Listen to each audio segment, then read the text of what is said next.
荒漠中车队被交警拦下接受检查，然而这次他们却踢到了钢板。只见哈罗下车阻止了手下的贸然行动，因为他拿到了囚禁阿米特的乌纱布提油，现在已经得到了阿米特的部分利益。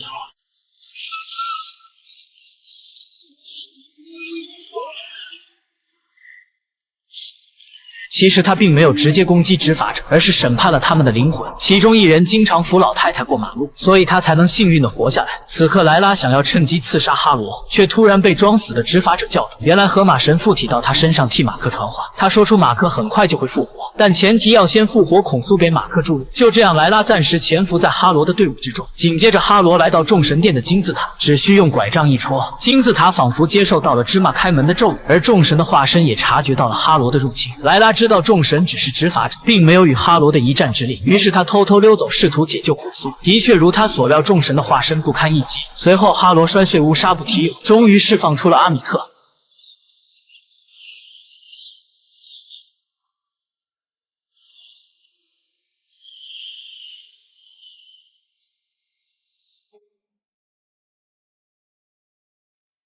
此刻哈罗也正式成为了阿米特的化身，同时莱拉也踩碎了孔苏的乌纱布提油。孔苏感觉不到马克的气息，猜到他死了，可他却没有想要救马克的意思，而是诱骗莱拉做他的新一任化身。莱拉对他冷血的行为感到既可耻又可悲。说实话，有时候我都怀疑他是不是正义之神，怎么跟我国的神话片不太一样呢？难道这就是西方大国的文化输出吗？因为维护正义的立场不同，孔苏与阿米特注定也是水火难容，但没有化身的加持，孔苏根本就不是阿米特的对手，很快便落入了下风。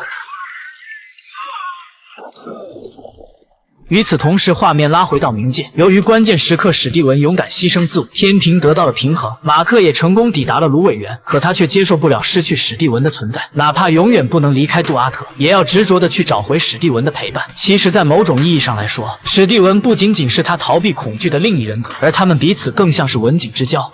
You are the only real superpower.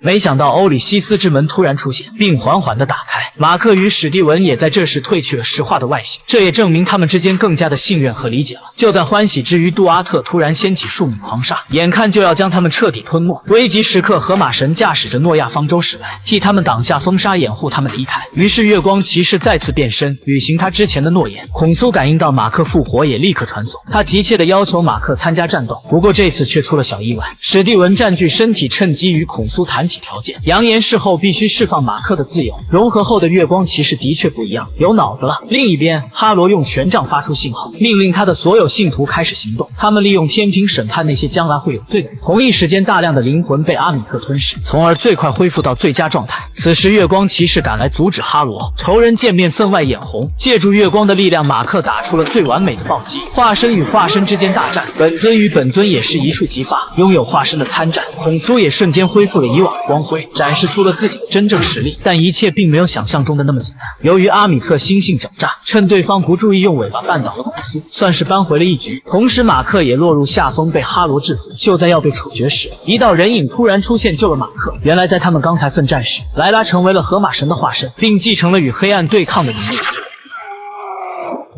夫妻重逢本就喜悦万分，史蒂文这个切尔登又出来凑热闹，说什么也要在莱拉面前展示自己现在的能力。虽然马克与史蒂文是共用一个身体，但毕竟莱拉是马克的妻子啊，以这个另一人格又卖弄个什么劲儿？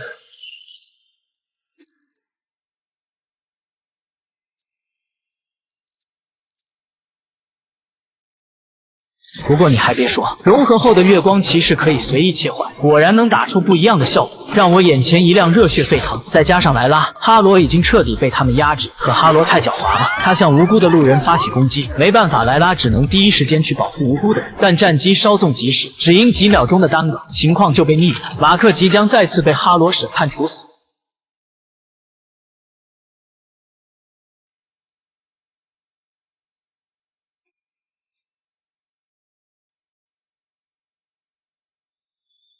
之后画面突然闪烁，仿佛马克又出现人物转换的感觉。结果是他拿着对方的权杖制服了哈罗。马克询问是不是史蒂文干的，其实史蒂文跟他一样蒙圈，也不知道是谁干的。可眼下他们没有时间考虑这些，他们必须尽快将阿米特封印，再次回到众神殿念出法阵。这次他们将阿米特封印在了哈罗的体内。孔苏命令马克杀了哈罗，彻底断绝阿米特再次复活的可能。马克认为当初的承诺已经兑现，不想再听孔苏摆布，而唯独只有化身才能杀死化身。脱身后，马克又回到了那个精神病院。哈罗还是这里的院长，他的目的只有一个，那就是说服马克相信自己精神有问题。不过这次因为他失算了，血红的脚印暴露了他，应该是当初他鞋子里的玻璃扎起了作用。然后马克再次从家中的床上醒来，仿佛一切都没有发生过。你觉得这就结束了吗？那你就大错特错了。画面一转，哈罗从精神病院被带到一辆车上，来见他的正是孔苏。哈罗知道神不能直接出手杀凡人，便显得极其嚣张。哪曾想孔苏只是敲了敲车窗，哈罗就被吓尿了。